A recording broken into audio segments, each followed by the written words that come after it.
Welcome to Story Scaling by podcastvideos.com, where creators share the truth behind the content, the grind, and the growth. Ladies and gentlemen, boys and girls, I am back of podcastvideos.com, and this is Story Scaling. I want to start by thanking you, because without you, there would be no Story Scaling. So thank you for liking, subscribing, watching, sharing with your friends. As always, I appreciate you, and I want you to know if there's somebody that you want to see on this show, you let me know, and I will do my best to get them on. And so, you know how we do here. I got another special guest. We are sitting here next to the Frisco Kid live, baby. Let's go. Frisco. Thank you for being here, man. Thank you for joining me, man. Problem, brother. How you feeling? Pretty good, man. Life's good. Life's good. Everything's good right now. Things are rolling. Things are popping, and obviously I'm here. Yeah. Man, I'm excited to have you on board. I've been watching from afar and really celebrating and saluting your work. And so I just threw a message out like, man, will you join me for a pod? You was like, absolutely, bro. So I appreciate you, man. Yeah, I mean, I watch your stuff too, man. So it's just kind of, watching you flow, watching you do your thing, build up, and I'm, it's exciting, and I love helping other people, sir. And I love seeing creativity, and I love things taking off. I love it. So when everything was brought up, we connected, and I was like, of course, let's do it, bro. No, I love it, man. Well, look, I'm gonna jump into your bio. Let's go. This is what the streets are saying about that, Chris. Come on, I'm saying this is what the streets are saying. It says, today we're sitting down with a man who's literally becoming the radio from Northwest Arkansas. Frisco Kid is a comedian, host, and community spark plug who moved from the fast-paced energy of Los Angeles to the Ozarks and decided to help build a comedy scene from the ground up. Frisco's journey is one of pure hustle and radical empathy. Whether he's opening for major headliners, hosting packed-out shows at the Music Depot, or going viral on TikTok, his mission is simple: use a smile to break down every door. He's been open about his upbringing in tough neighborhoods and the challenges of the real world, but he uses those hurdles as fuel to make sure nobody in his audience feels left out. He's an artist who believes that a well-timed joke can solve almost any problem, and he's proven that you don't need a Hollywood stage to build a world-class impact. You just need a mic and a heart for people. Frisco Kid, welcome to Story Scaling. That was beautiful, man. Can I get that? I need a copy. That's beautiful, man. That was awesome. But I really appreciate that. Yeah, bro. I really appreciate that. When you hear a bio like that, what sticks out to you? It's just not a lot of people touching it, so I really appreciate it. Yeah, I really appreciate that, and it just, that right there, it adds more fuel of what I'm doing to keep not going. I mean, to push. Yeah, that right there, it just, I don't know, it got me a little emotional. Yo, like, man, that was true, man. I'm glad you did your homework on that, bro. I already said that. I mean, first of all, I'm honored to have you, and that's the least I could do. And like you said, it is true, and that's an abbreviated bio. I could have went on, but that is what you do. That is what you put out. And me being somebody that doesn't even know you super closely and personally, I see the light and the joy that you try to give off. You know what I mean? And so, where does that come from? Man, I think it just comes from life. I've lived in the hard times, and I've had really bad times, and I learned from it. And the only thing that I could think of that got me through it is having good people around. And I had to learn how to accept those, because growing up where I grew up, it's kind of hard for a man to ask for help. Take us there, like take us to the upbringing. Just being brought up in a Mexican household and the machismo. For people don't know what that means, that's kind of a man. And you're seen as a man ever since you're a kid. They treat you like a man. That's just anywhere in our culture, that's so normal. Yeah. And it's always brought up that only the weak ask for help. So coming up, and I'm a self-made man, I've done it by myself. Like 9-10 years old, you already think like that. Yeah, and it's like the hustle is brought up like that. Like, if you don't eat, you're not gonna eat. It's just plain and simple. That's just how it was. And yeah, I mean, I couldn't change it, and I wouldn't, because that made me appreciate a lot of things, and it made me help. It just makes me want to help other people. Sure. Because I mean, I always try to help. I'm on my own podcast, and we did an issue on mental health, men's mental health, and everybody that was on it had the same thing to say. Yeah, that growing up, it was frowned upon for you to ask for help. Yeah. And figuring it out, sure, and taking on the weight of the world by yourself. So, yeah, man, you're getting into some real stuff, bro. So you're coming up from California? Yeah. Okay, so you're in California. you know, like you said, Mexican household, and you already have this mentality of like, I got to get it on my own. I can't ask for help. What kind of kid were you?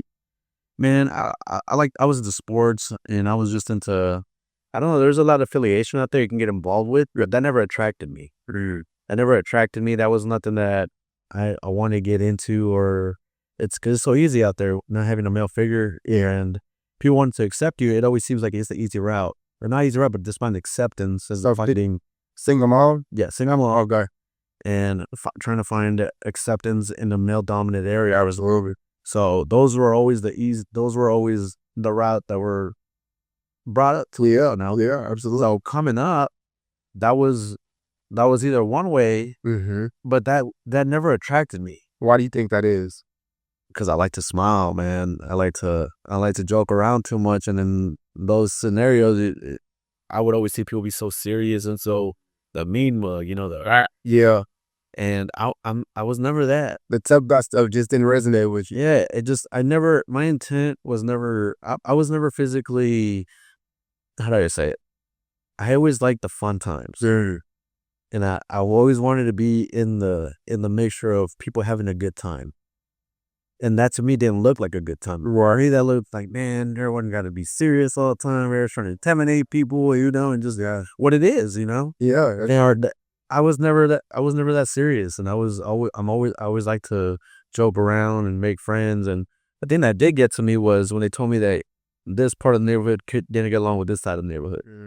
And I have a friend on both sides, and I was like, man, I don't want to pick and choose. yeah. But there's a whole world out there. It's really different out there. But like I said, that really never, for me to find separations in people, that was never my thing. Right. And or since I was little, I always wanted to be part of the team. I never wanted to divide a team or let's go it. You know, I've always wanted people to be together. It always started when one of my friends was on that side and mother was on the other side. Yeah.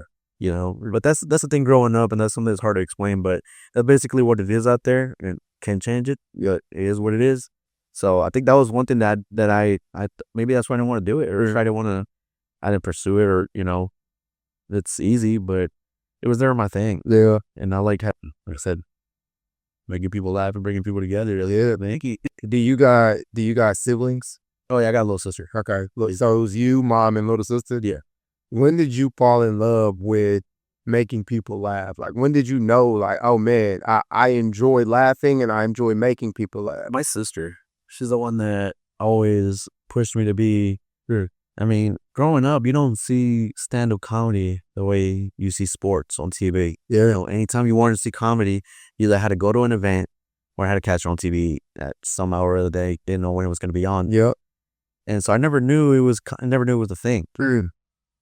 And my sister was always like, man, you should be a Don Francisco. It's a show on TV that it was a Latino based. Yeah, I'm familiar. It sounds familiar. Yeah, Don Francisco Salvador Gigante, and that was a show. It was like a Steve Harvey show type, you know. So he had little skits, Really? and he had stuff like that. And my sister would be like, oh, you could do that. You could be on a show like that. And she would always point out like little sitcoms where improv and stuff like that would happen. Yeah. She, oh, you could do that. And Just out of nowhere. she already had it planned that that's something I needed to do. This comes at a young, like I still have it. I still have this little paper. Yeah. Where it says, you belong on TV and you need to be doing this for a lot. Like, don't let no one. I do. And whenever I get my Netflix special, whenever I get it, that's gonna be my flyer to my show. Your sister wrote that down? Yes. And I found it. That's the thing that I'm talking, what, 10 years ago, 20 years ago? I knew, bro. Like a minute. It's been like this was written a while. It was before I even started anything. Wow. And she doesn't know I have it because I found it in the box. And it was like her diary, and she was throwing it away. And I started like I didn't go throw it, but I'll tell her, what is this? You know. And I caught my name, and I still have it. So when I get my Netflix special, that's gonna be the flyer to my show. Wow. Where's sis at? Is she around? Yeah, she's in Salon. Shout out to sis. You know, that's barely family. Shout out to you. We love you here. I guess dope. That's all the that, and she has it. She don't know I have it though. Well, now she'll find out. But yeah, that's when I mean I got visions. I mean, God puts this dream of mine in my head, and I never felt that it was unobtainable. And when I started chasing it, all these doors started opening and it's starting to get for real. All right, let's talk about where you started chasing it. I think first of all, that thing about your sister is dope. Like, yeah, man. No, I mean, Young girl. it is, but it's also not. My little brother wasn't that. He was my Natalie, basically, because my little brother would always tell me like, bro, you are going to make it. Like, you're going to be famous. And this was before I was really even pursuing music. Yeah. As a matter of fact, at that time, I used to be upset with him for saying it because I didn't want to be famous. Like, I didn't want to be really well known. But I would make a song or he would hear something and he'd overhear me writing and he'd just be like, bro, Let's get it. And you just know, bro. like, yeah, sometimes people just know. No, bro. You know, they just like, I don't know what it is, but it's just kind of like when you meet somebody and you already know. Yeah. Kind of like with you, already know. Now, I got your. Still don't gotta be easy. Go ahead. Yeah, yeah. But kids know things, man. When my sister wrote this, she was still a kid. So I think the innocence of a kid just tells so much. Yeah. So whenever I read it, I wanted to tear up, you know, because for her to think that about me. Well, it's interesting. You talk about like, you know, how God gives you things. You know, the Bible says, unless you be like a child, you can't inherit the kingdom of heaven. And so like, there is something about children and this intuition that they have, you know what I mean? And they don't really got the same blockers or guardrails. You know, when you're an adult or even a teenager for that matter, life has beat you up so much that there's a ceiling on what you think you can achieve. But a kid, you could tell a kid like, hey, go jump off of this and fly. Oh, he's they ordered the cake. He go shark them. I don't put on the cake. He'll like, watch me. Right. And so that's dope, man. So you get into comedy and talk to me about, I got two questions. You can decide which path we take.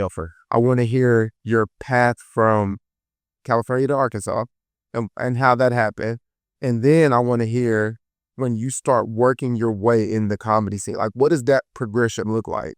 So JB Hunt brought me out here. Okay. And they wanted everybody to work from corporate, from home. Sure. And a lot of good things for JB Hunt. You guys are a beautiful company and all the support you guys always giving me. Shout out to JB Hunt. They brought me out here and my cousin was like, dude, just go out there. You're going to get a little tour. Don't want you to worry about home. And I was like, all right. So I came. Yeah. And I loved it. I was like, I'm staying. I'm not going nowhere. Wow. Yeah. So it was just one of those things that. And you have been to California your whole life? I've been in California, Missouri. I've been everywhere. Okay. I traveled a lot. I've always known guys around it. Yeah. But I was like, you know what? I'm gonna settle down. I'm gonna really just find out where. I was watching my friends buy houses and watch them do all the stuff that, to me, I always had a lid on my dream. And my dream was, the lid was it. Mm-hmm. And when I grew up and where I grew up, those cards weren't in my hand. That's right. And it always felt like it was impossible for someone like me to have things like that. Yep. So I didn't even worry about them. You didn't think that was something you could achieve. Yeah, I didn't think it was. It was never in my cards. So in the situation where, like, everywhere I was at, it was never that. Yeah.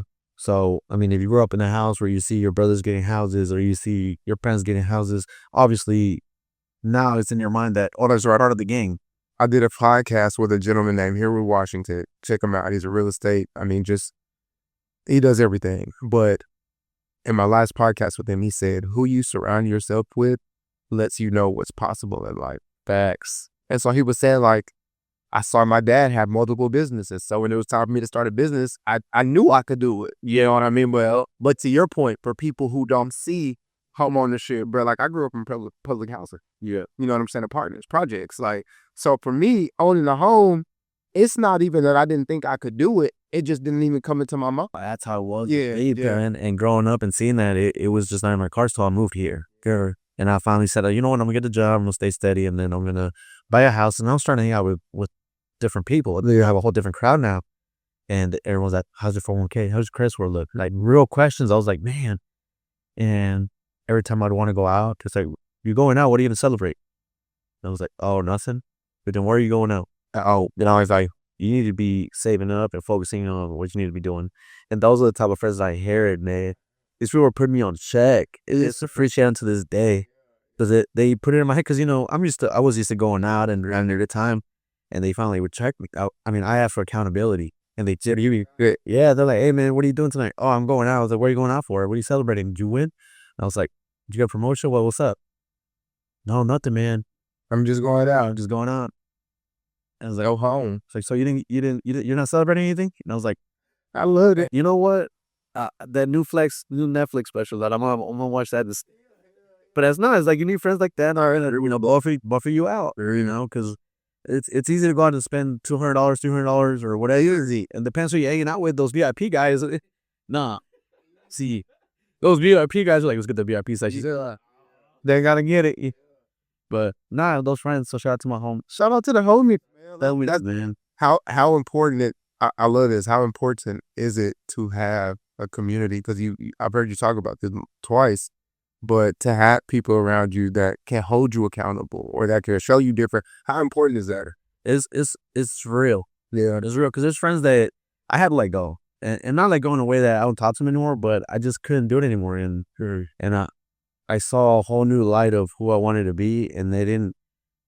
Those things that we do and go out and do stuff like that and not have plans. We're not part of the We're not part of the blueprint.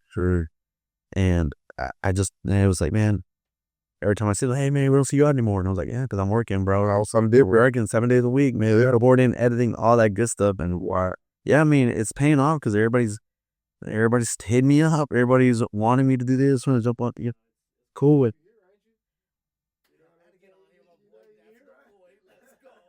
Yeah, bro. When do you realize you funny? Like, at what point are you like, oh man, I'm not just make myself laugh or make my family laugh. Like, I'm actually funny. I was in a school bus. Karen was in high school. Yeah. I think I was a freshman. I'm not really sure, but I was in the back of the bus. And that night prior was the first time I ever seen comedy. I turned on HBO, and there he was, George Lopez. That's a funny dude, bro. And he was going, and I'd never seen nothing like it. First time stand up. I'd never seen stand up before, and I've never seen it. And I'm watching. I'm like, what is this? Like, what is it? This is Latin Kings of comedy, and I'm watching it. And I'm like, everything's just happening. Oh, the Latin Kings of comedy. And I'm watching it, and I'm like, what is going on? Like, what is this? And after watching, I was like, yo, this is real. He was probably hood abuse. Like, oh, I was locked in. But when I talk about like I was injected. That was it. I could not think about nothing else. And I'm thinking to myself, what just happened? And I'm watching it because, I love doing sports and I love doing anything, but nothing has ever attracted me in that sense of power. It's a quick memory. Like, I just remember watching it and I was like, yo, what is this? Yeah. Is this even real? What? So I'm watching it and I'm studying it. Yeah. And then after that, after it was over, I never seen comedy for a while, but it was always in the back of my mind. I was like, and a couple of days went by and I was at school and I was like, you know what? And I got in the back of the bus and I got up. I was like, yo, listen to this. And I just started hammering it and everyone is cracking up. Were you doing his set? Or no, dude, I was doing my own stuff. Really? Yeah. Because I had my own stuff. Like, it was never, I saw what he did. Yeah.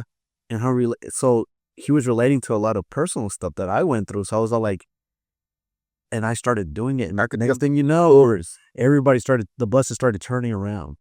And I did a whole set on the back of a bus. And that's when I knew, I was like, no, this has to be real. Or this has to be something. Yeah, there's something here. And everybody was like, man, the bus driver was like, hey, was that you? And I was like, yeah. He's like, hey, man, you ever watch BET? You ever be on that? And I was like, what? It's like, yeah, man. The bus driver? Bus driver. The bus driver, because that's when Def Jam was. Stop that. I remember all of that. He's like, hey man, you need to look into this. But I was nowhere in the sight of people managing, and yeah, it was hard to find places where's the route, like in soccer, football, any kind of sport. There's outlets where you can go and let's go, but there was nothing for comedy. So I was that's where I was stuck. And then later on through life, that's when, man, give me the path. I think it's three things that you just said that are profound.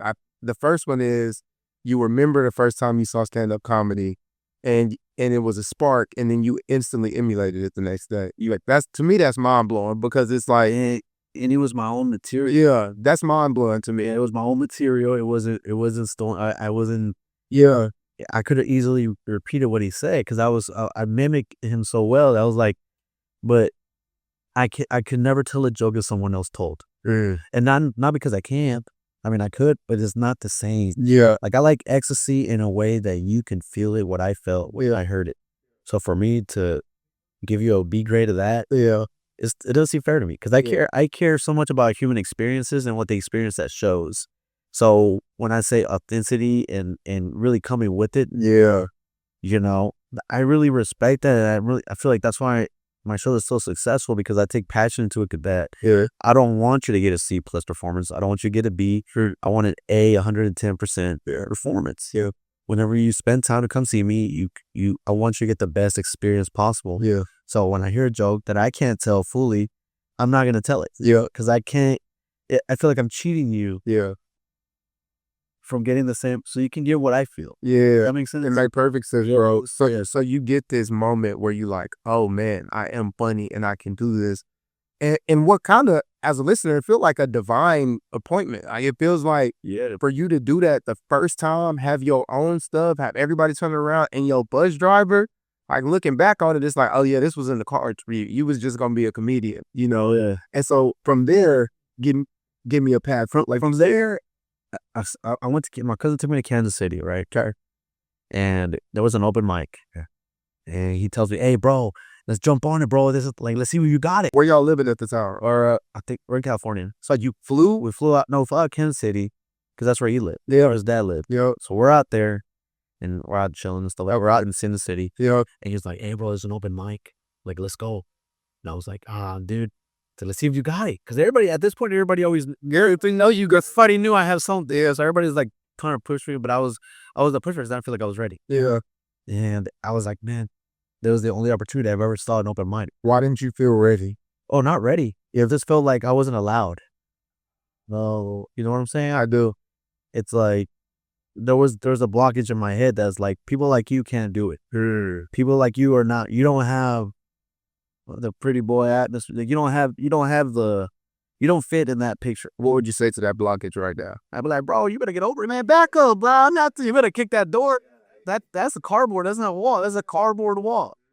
Like that's not steel. That's not solid. That's just your fears. And it was just fear of me. It was just where I was from and just thinking like, man, I didn't grow up here. People like this don't do that. Yeah, like I'm not supposed to be here. Yeah. Like it wasn't for me. So you get to Kansas City, the first time in an open mic. I do it, right? So the guy tells me like, hey, we get in there and this was pretty packed. Yeah. And I'm like, oh, okay, well, at least there'll be other performances besides me. He's like, hey man, a lot of people are not signing up. So you're gonna have, if you're cooking, I'll give you 5 minutes. I'll give you the light. That means wrap it up. But if you're cooking, there's not a lot of people, not a lot of sign up. So keep going until you tap out. Yeah. I was like, all right, bet, This your first time? First time ever, right?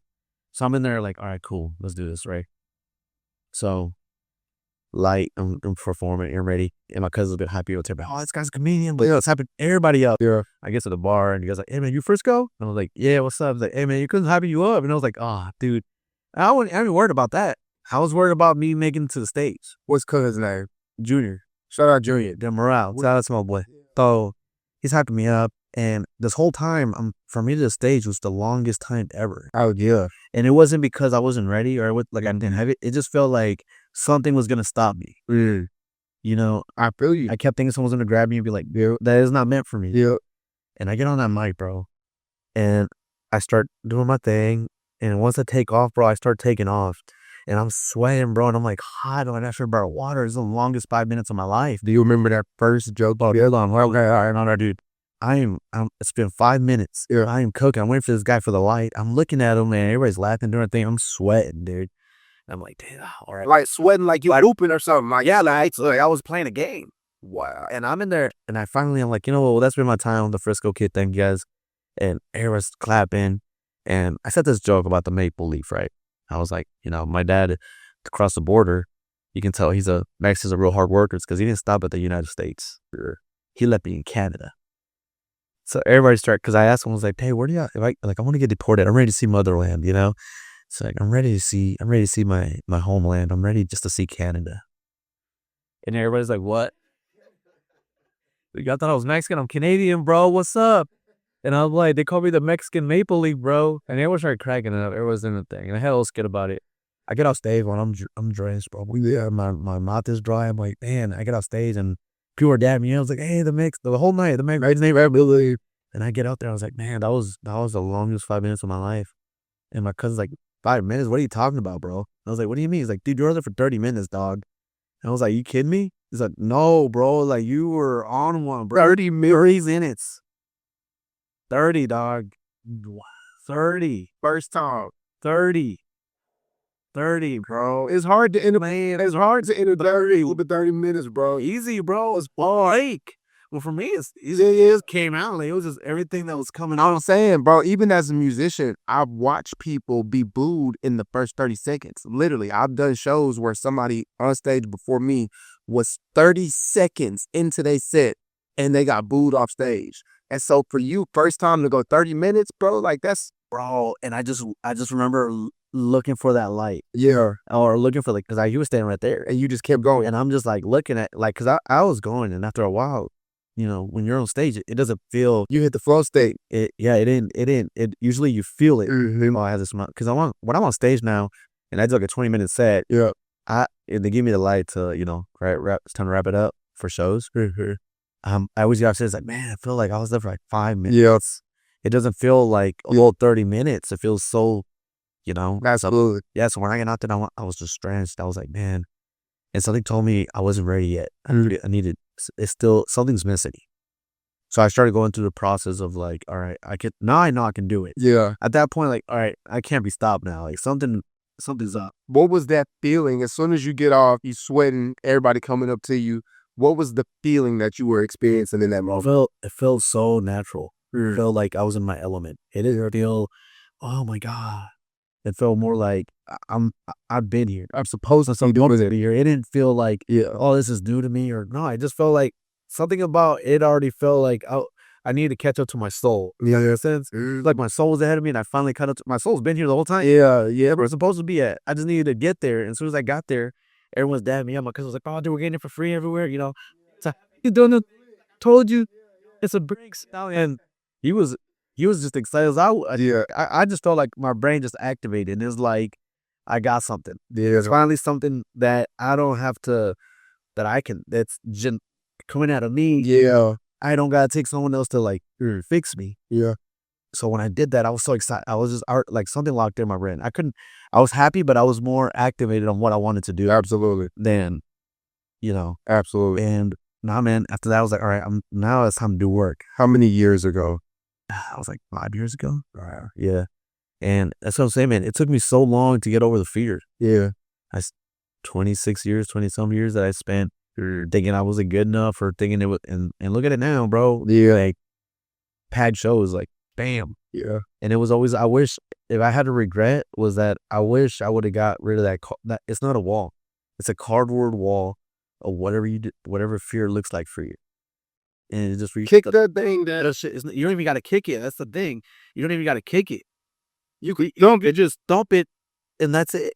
Yeah. It's not a wall. It's a cardboard. People that are scared, or not scared. I'm not saying you're scared. That fear. It's a cardboard box, bro. You just give it a tap and it's gonna fall. I promise you, man. Because that's how long it took me, bro, to get up to finally flick it. Everything you were on the other side of that. Everything I had some, bro, and everything's been popping for me, man. And when I really started going after it, it was a whole nother monster. Yeah. And well intent, helping people, not because I always tell people this all the time. I'm gonna clap for my friends when they win. I've never been jealous of nobody. My mom installed that in my head. Jealousy is not in your blood. It doesn't. You're proud. You're proud. You're never gonna be jealous of nobody. If they got something better than you, you go get the Cadillac edition. You do better. And that's my mentality always like that. And I deal with people that I see them and there's like hate, or people hate on you, people do this and that. And I'm like, thank you, bro. Thanks for watching. Yeah. And because I always I know where I'm headed. And the requirements to get to that door does not require envy, jealousy, or putting people down. Those items don't fit to that door. So I can't add to that bag. Shout out to Mama Frisco. My mama, I love you. Man. So you do your first stand up in Kansas City. Yeah. What's the name of the venue? I don't know. It was an open mic. Like, we were sitting in the city. It was at the Power Light District. I just remember that. Wow. And it was just a little place. And it was just an open mic, and I had to, because of the one that caught it. Oh, so y'all was out kicking it. Yeah. And it just so happened to be an open mic. He like, oh, let's go. Yes. Bro, that make the story even crazier. Cause I thought y'all were going to an open mic, but y'all were already out having a good time and just so happened to see an open mic. And everywhere I was wearing, I was wearing my Timbs. I was wearing some blue jeans and a blue shirt, untucked. My hair was slicked back. I remember everything. And I tell you that was That's another more memory. I remember everything. So y'all go, you shut this down, and then what happens? Like you said, now you start taking a more tactical approach to seeing like, okay, I gotta improve here. I gotta do, so talk to me about that next process. So when I got on stage, it felt incomplete. Mm.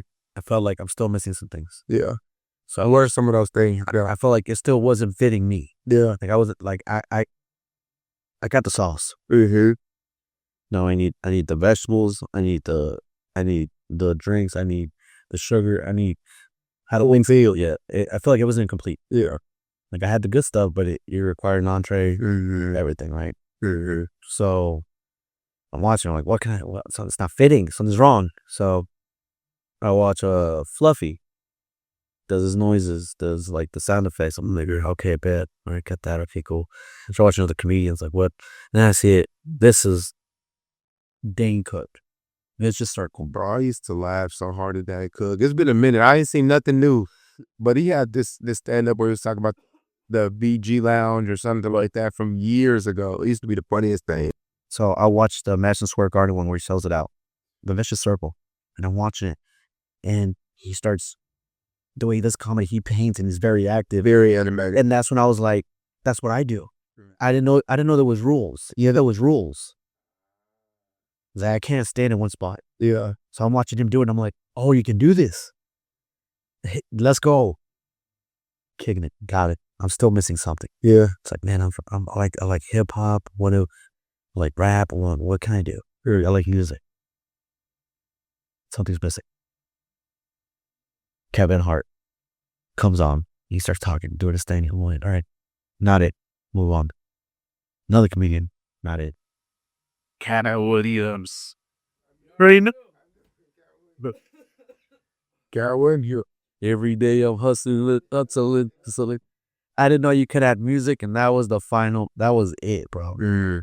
Dave Chappelle set it off for me, the storytelling, because that's what I like to storytell. Yeah.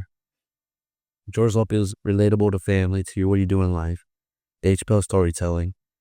Dane Cook with the animation. Cat Williams with the music. Yeah. And just rapped, and that was it. And I was like, I got him now. Let's cook. So when you moved here,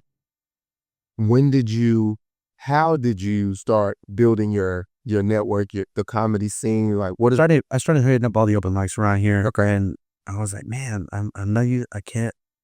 You gotta understand. I'm watching these big comedian shows. Yeah.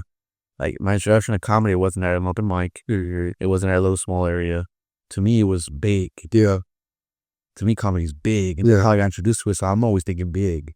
So when I go to these shows that were a little small, like you could tell that I didn't fit. You could tell that I didn't fit. It's like, man, you have so much, you have a lot, Blair, and it's like it's good. You meant for the big stage, and that's when so my life goes on. I'm doing this. I'm trying to figure it out, and I'm just doing shows left and right, and I had to clean up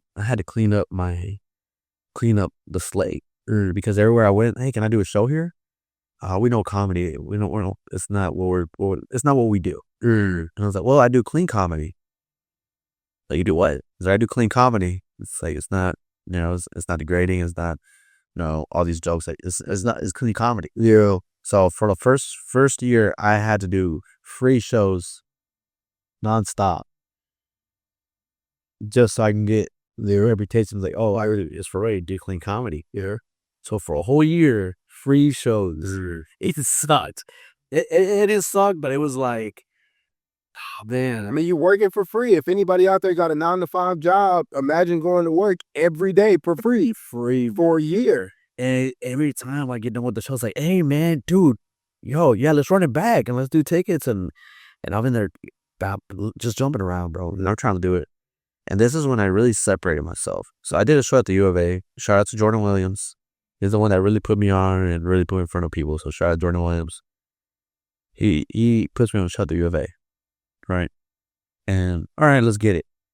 This is the first time I've been on stage, like a theater, right? So I'm in there watching, and I'm backstage. I'm helping out with the show, and it's like, Frisco, I need you to turn it up. Like when you get out there, I need Frisco, and I need him at one of the Saunders pushing. Yeah. I'm like, what's going on? It's like, no, it's the comments are not doing well. So what are you talking about? I go out there and I'm watching these guys that I'm used to like how are they struggling? Or I didn't get it. So I'm like, oh dude, I got you, bro. I stepped on that stage, bro. It looks like I grabbed a tank of gasoline. I put a lighter on it. And boom, dude. I had that thing jumping. I had everybody like I felt it. Yeah. I felt it. That's where I felt like I separated myself from. Oh, I got like what I have is just I believe in myself, man, and I know the dream that I have is not there for accidental reasons. Like I see it and I see it, and I was like, why is it keep coming back when I'm talking about stuff like this? Here, when I was on that stage, man, and I got off of it, and it's like, dude, there's people that can perform at bars and know their mics, and there's people that can perform in front of thousands of people. That's right. And you just prove, And it's the difference. you just prove where your lane is at. Yeah. Because the theater, there's no alcohol. There's no going to the restaurant bareback. I mean, there is, but you gotta be mindful. Now, take the alcohol out of the equation. Are you funny? Yeah, you gotta be funny. You gotta come with it. Yeah. And that's what he came and told me. He's like, there's people that can perform at bars, open mic, and there's people that can perform in front of thousands of people. Oh, that's what he That's what he told me. And he's like, you made it look so effortless. And I was like, man, so that's what I'm telling you, man. Like it's not me saying this. We're telling me. That's what the streets say. That's what they're telling me, bro. And that's what I've never been the type to, oh, I'm the best there is, there was. Yeah. Nah, man. Like I know what I can bring to the table. Right. And I know what kind of energy I bring out, and I know what what I want them to experience. Yeah. So when I do shows, I don't give you a half this. Nah, dude. Anytime it's showtime and that light come on and that camera come on, the mic, as soon as I get that mic, skate time. Yeah. Let's go. Yeah, bro. Let's go. You named some really, really heavy. I mean, some of comedy's best. From George Lopez to Dane Cook to Cat Williams to Dave Chappelle. Dave Chappelle does comedy in a way that I appreciate now as a man. Yeah. That I didn't even understand as a child. The way he can paint pictures. And then I also give Dave Chappelle a nod because he's always weaving some type of actual substance into his comedy, whether that's, make sure that you aren't giving your control away unintentionally, make sure that you know what I mean? Like, he always has some type of, how important for you is it, or when I listen to you or even your social media presence, there's a theme there's not much that a smile can't fix. You know what I mean? So you have this. I had to learn how to smile. Yeah. I had to learn how to smile. And it wasn't that I didn't know how. Like it just felt, I just knew what a smile did for me in my bad times. And I just remember the smile is always going to break away from, it's always going to break a barrier that you don't think is there. And it is true because anytime I approach people and I have a serious space, that intensity is there. But when you smile, it just loosens people up. Right. And I try to put the energy out there. Like I said, I've already dealt with bad times, and I've already had I've been in so many situations where I'm like, man, this can't be it. Yeah. So for someone to feel in that situation when they encounter me, I never want them to feel like there's hopeless. I always want them to feel like, why is this guy so happy about there? What's going on, bro? Tell you, where I want to know. Yeah. But curiosity always, when you're in a certain state, that state of mind always has a counterpart. And it's gonna attract to it every time. Yeah. And it's gonna find out if you're angry and this guy's happy, why are you so happy? Right. And that's that door. There's a door now. Yeah. There's a bridge, and now you can, that person on the other end can either give you some water or leave you out to dry. Yeah. You know what I'm saying? That's good. So that's the way I try. That's why I always try to smile all the time. Yeah. On my way to work, I know I freak people out. Yeah. Because every morning, on my way to work or where I'm going, I try to smile for 10 minutes. Keep your muscles in. No. Yes, dude. Driving down the road. Just cheesing. I'm being for real. And my wife took me to work one. We were driving my wife, and she's like, "What are you doing?" And I was like, "Oh, I smile for 10 minutes, just try to keep my muscles intact." And I'm being for real, bro. I'm gonna eat that. I'm trying to smile, bro. I'm trying to smile, and I feel like the world needs it, man. And the world needs it. It's in the world where everyone's trying to get torn apart and you want to use venom. Nah, bro, I can't. That venom don't affect me no more, man. There's nothing you can say to me that's gonna break me, dude. I got heart, I got hustle, man. And there's a dog in me that, I mean, you can pat him all day, bro. He's cool, isn't it? Yeah, I know, and that's why I try to live myself, man. I love how people recognize their comedy, but I really want them to recognize me for helping people too. I would want that to be on top of my comedy, because man, life is so hard sometimes, and when you can pick that first person off the ground and they need that words of encouragement, Yeah. man, you don't know what kind of life you just changed, you know? And like I said, I watched people, drown in their own sorrows and not being able to, someone to help them. And just being able to stand your hand, help them up, and just, dude, what do you need from me? I was like, nothing, man. Just go out someone else, bro. Go. Just get some good energy out, bro, and put some fires out. You have the capability of doing it. Your mind is a tool. The way you act, it's responsibility. That's why I don't. When I say I take it seriously, because people can always gonna try to. People are always gonna try to do left and right with you, but if you know where you're headed, none of that should be bothering you. Yeah, man. And like I said, my door that I'm going through, it doesn't require hate. It doesn't require me hating on you. It doesn't require me stepping on people. I already know what that door requires. And I'm just waiting for the person that's going to be at the end to be like, all right, you're next there. And I'm going to be ready. I'm sharpen my tools. I'm ready to go. Yeah, I love that, man. Yeah. When you think about now, social media is a very big way that we communicate with each other. Yeah.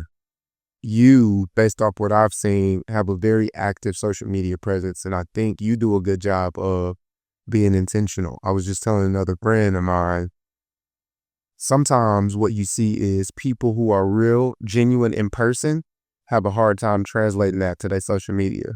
And then sometimes people who look really good on social media, they're not the same in person, you know what I mean? Yeah. But you figured out a way to do both. Talk to me about the importance of social media and how. I already have a pretty good following. And like I said, I know where I'm headed. Mm-hmm. And I already have social media, and it's hard to people follow me. And I said, man, like, I want to help people. Like, I already know where I'm going. I know where I'm headed. Mm-hmm. I want to be able to help people around me. So I use that social media to put other people on. Mm-hmm. I want people to get to know you, get to the next person. I mean, like I said, I know where I'm headed. And if I can help people get to where they need to be at, bro, use it. Use it to help, man. Like, whatever you need from me, I got it, bro. Yeah. I'm comfortable. And like I said, my tracks I already see my tracks. I know where I'm headed. So if I can help you out, like, hey, man, I need help with my business. I need help. I'm like, come on, bro, let's get it. She said, show me everything. I'll share it. It's for you, bro. Like, it's for me, man. You know, man. Mm-hmm. Like I said, that social media, you're like the fourth person to ask me that. Be like, dude, how do you, like, you really are who you are. And I was like, yeah, man, I'm not trying to fake it. Like, right. What am I going to do? Go not smile? If I showed up here with a mean face, you'd be like, that's not the guy. That's not the same guy. But no, I mean, just helping people, bro. And like I said, and just help people, bro. Just help one another, man. And it's cliche and people see it how they want, but I don't see it as, that's one of my main things is help people. That's why the reason I got so far, because I tell people my dream and I believe it. And it lights people up that want to go and do things that they're scared to do. Yeah. When you have that one person that you know personally and you see them doing something, it just gives you a different kind of fire, because you can hear motivational speakers all day, left and right. If you don't know them personally, then yeah, it does something to you, and let's get it. But when you see someone that you know, Yeah, firsthand, and you watch them do it, bro, so I can't fail. Yeah. I can't fail, man. My mom put it in my head. My sister put it in my head. My wife, everybody that believes in it, I can't fail, bro. Yeah. And the urge to want to win, to me, it's inedible, man. And I believe in my dream so much that I used to feel like it was so far away that I couldn't reach it. And now the people that I used to look up to, they follow me on Instagram. and I send a message, they respond to me. So it's no longer that my dream is so far away from me. I feel like a crocodile just waiting. It's like my time is coming. When it comes, I'm gonna go hard because they never seen nothing like me. Yeah, I be watching. I watch everything, bro, and I watch their stand ups, and I watch them, and I was like, oh man, and just give me the mic, bro. Yeah, see what I can do, man. And I always want to see someone better than me. Like when other people see something that like a competition or something, it does something to them. It poisons their soul. To me, when I see something like that, it just lets you know there's another bar. Right. That's even more excited. I got to get a little bit better on my keys, or I got to get a little bit. I need to get that response. So like I always want to see people better than me. Yeah. And I feel like that's I don't know. I'm excited. Yeah. Yeah. How do I build a following from nothing? I'm an up and coming comedian. I had my moment like you had your George Lopez moment last night. And now I want to start putting myself out there and get my following. And I want to get people that's, you know what I mean? Like, how do I use social media to start building my following as an up and coming comedian today? Up and coming comedian, I would say be true to yourself, man, and be comfortable with what you post. Be okay with, be it's hard for me to say this without sounding. People are gonna talk about you. People are gonna try to bring you down, and anything you post. I just had this one guy. He started posting for the first time, and he's in there looking at how many people liked it. How does I do? Stop looking at that. Don't even look at it. Don't even look at it. Because that's gonna break you down faster than it can build you. You need to get ready because when I first started, I had some people, why are you doing this? How much is it paying? And I had to deal with people telling me no. Your dream is it's in your mind for a reason, and you have the capability of doing it. It's just your hustle, your dog gotta be there, man, and your dream has to be bigger than all the criticism. Has to be protect your dream, and I never understood that. And to me, a dream was just something that floats in the air, and oh yeah, one day. But now I'm opening up some big people. You live in your dream in a lot of ways. It's just like I'm ready, man. Like I said, I've been working nonstop. I've been polishing my stuff. It's sometimes hard for me to sleep because I'm just thinking of like, all right, what I got to do different? What I got to do next? Like pivoting, like not settling and just stay moving. Yeah. And people, where do you sleep? And I was like, man, if I couldn't sleep, that would be awesome. You know, it's just it is what it is. But for people that are coming up and starting to do that, get ready. Just be prepared to ignore the hate and people telling you it's not gonna work. That's not their dream. Why would you take their set rules when it's your dream? You know? Yeah. And just push, promote it. Be true to yourself, man. Don't try to be something you're not. Authenticity can go so much ways. Like there's already this person here, that person there. You gotta separate yourself. You gotta find you gotta just everything, the doors will open. Because when people see people chasing their dream, it just does something to other people. As soon as you start doing it, your circle's going to change drastically. Because now you're going to get other people that are in the same hustle as you are, and you're going to gravitate towards them. That you're like, no, I have to keep up. Yeah. I have to do more. What is it? And yeah, man, like I never used to post on Instagram until my cousin in N.W.A was like, has a huge following too. He's out there doing his thing. What is the itch? No, he does fitness. Okay. And everywhere we went, ate for free. Everywhere we went in L.A., the same. This is L.A. and eat for free. Hey, just check your stuff in here. Everywhere we went for free, everything for free. And I was like, what? He got clothes. Hey, here, man, just put that on, just tag us or whatever. I'm like, yo, what? I wake up, I ask him, hey, man, like, what I gotta do to get like that? Like, you just gotta post, bro. Don't worry about the analytics. Post. And for you, I would say post until you have a Netflix special. And I started to do that's your cousin said. That's what my cousin said. He's like, don't stop until you have that Netflix special. And I was like, okay. And I was constant for a little bit. And I stopped. He hit me up. He's like, oh, you got the Netflix special, right? And I was like, no. And I hung up and yes, for good people. Yes, sir, bro. Yeah, I mean, you got to have those people, man. And if you don't have them, man, hit me up, bro. Yeah, come join my circle, man. Because I'm in a circle full of dreamers, people that want to get it. You accepting new people right now? At the time you put in the circle application, all right? Come to the circle. Hit me up. I got connections everywhere, bro. I help my people out, man. You tell me you want to do this, here you go. Bam, bam, bam. build up your portfolio. Let's go. Music artists, hey, make sure your stuff's on Spotify and YouTube where when I promote you, I can get you in that. Your artists. Hey, make sure you have a portfolio full of your arts. Take pictures of all your art. We are sure that you know how to do this. People that want to do wedding pictures. Okay, get your website started. Put pictures up there. Put your prices up there. So when I present it, they already know everything. You got to present. People doing videos. Here, hey, bro, post videos of you working out. Post videos of the streets of Bethville. Show them your hangles. Make sure it's on your wall. So when I bring you up, like I said, anything you want to do, I got a plug for it. Like everybody hits me up and everybody's always asking me, hey, man, you got a DJ, you got an artist, you got this, you got that. I'm like a traffic. I just push it. Just go that way. Hit this person to let me know. Tell them I say, yeah. It's crazy, man. It's just wild. And yeah. Where can we, I got to shake you up right now. We need, hey, put in applause right here. You know what I'm saying? Put in applause right here for Frisco. You know what I'm saying? Where can we follow along? Where can we support? Where can we catch some of the stuff you've already done? Where can we watch some upcoming stuff? Like, plug everything. My Instagram, the Frisco Kid Live, and all my socials are attached here. So just go to the bio, and if you have Instagram, TikTok, Snapchat, you name it, I have it. It'll be on the bio. So if you find one page, the Frisco Kid Live, that's mostly where all the pages are at. And one has the link to all of them. Yeah. But I also want to give a shout out to Spider. Shout out to Ro. Smart guy. Ro, which is cool. And all of you guys been on the podcast, and obviously to you and your people. And so nice, man. When they came in here, they're trying to give me stuff. Like, come on here, take that. Yeah, bro. We got love for you here, bro. We got love for you here.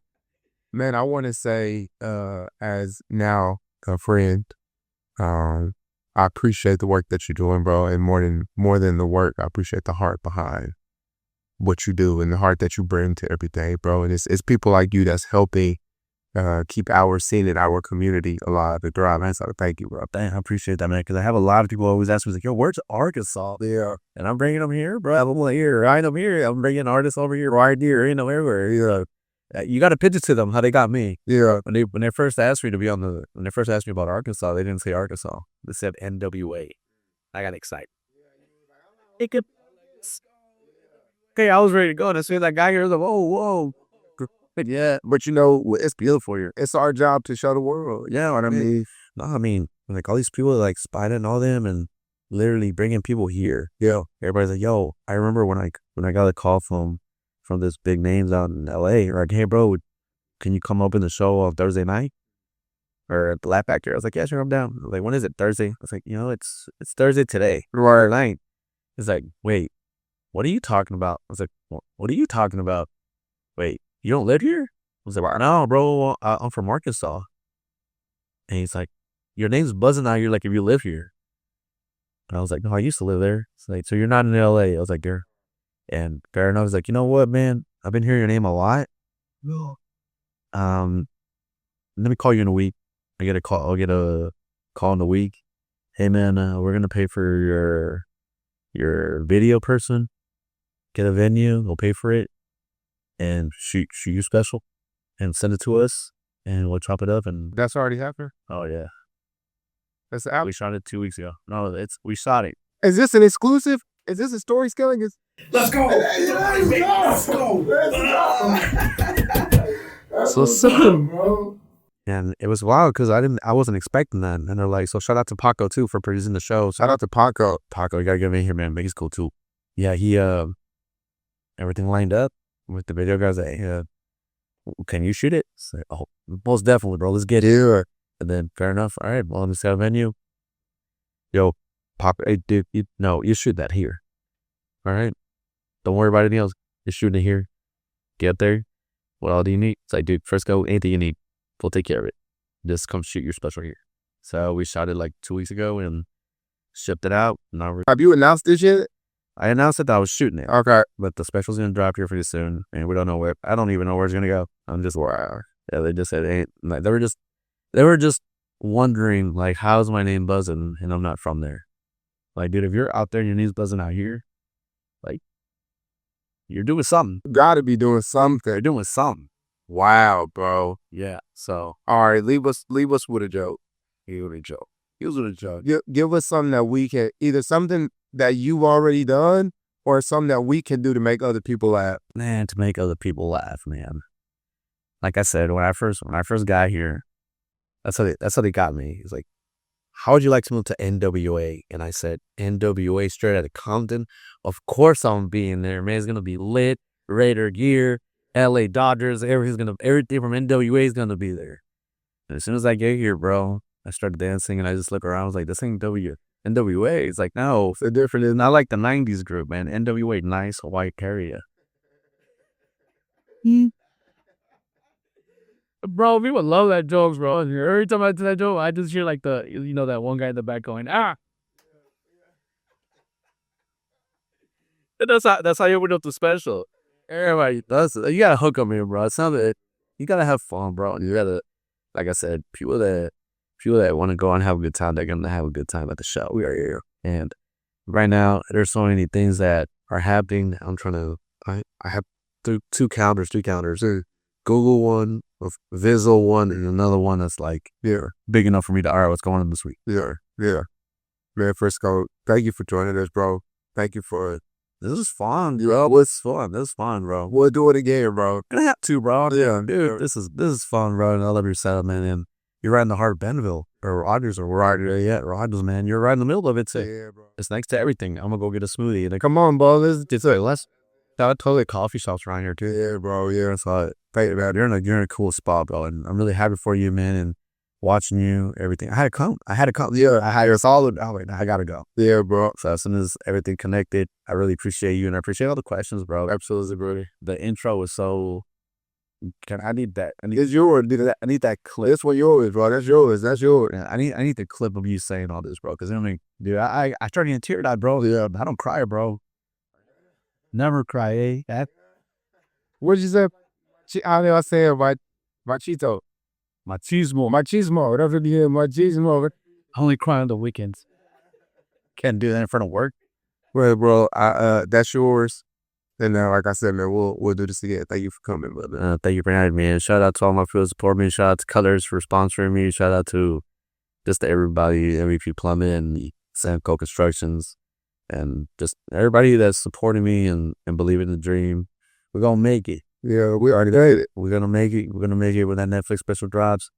I can't wait till everything that's happening. I mean, Omar Dance right here. I'm over here gonna keep N.W.A here as my home. This is where I created myself. So anytime I do comedy special or anything, I always represent N.W.A. For sure, bro. Northwest Arkansas. I love you, man.